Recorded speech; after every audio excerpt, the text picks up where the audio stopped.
The Winter Reunion, Episode 3. The next morning, the storm had finally passed, leaving a thick blanket of snow covering the city.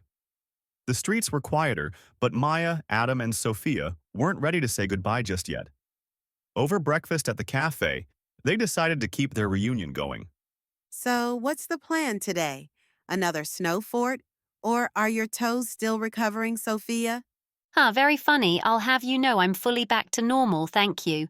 Well, there's this place I've been wanting to check out. It's a bit of a walk, though. Oh, mysterious. What is it? An old lake on the edge of the city. It's frozen over this time of year. They say it's one of the quietest spots around. Sounds nice. Quiet is good. Quiet? After yesterday's chaos, I'm all for it. It will be a nice change of pace. Let's go. After a short trip in the car, the trio walked through the fresh snow, down a path that led to the lake. When they reached it, the view stopped them in their tracks. The lake stretched out before them, completely frozen and covered in a thin layer of powdery snow.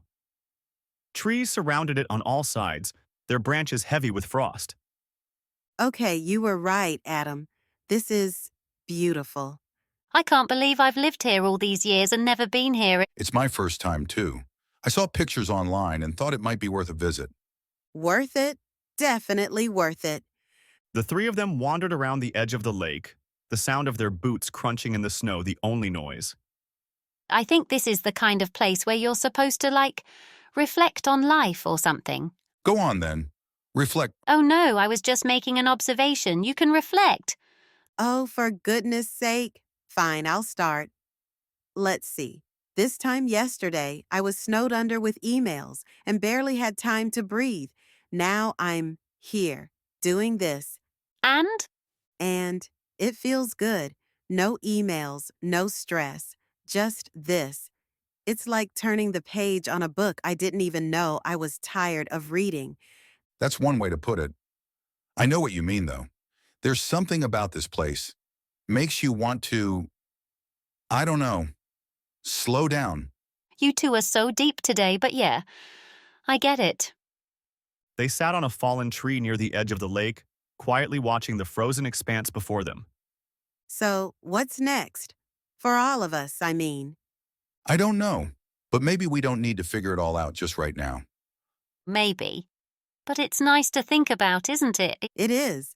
I mean, this is probably the first time in years I've stopped to actually think about anything outside of work. Same here. My days are so full, but it's like nothing really happens, you know? Oh, I know. Half the time I feel like I'm just running in circles. Create, post, repeat. It's exhausting. Well, at least you're creating something. I've been stuck in the same routine for so long, I didn't even notice how boring it was. That's the thing, though, isn't it? You don't notice until you do. And then what? What are we supposed to do about it? Maybe this is it. Little changes. Days like this. You mean walking on frozen lakes and freezing our toes off?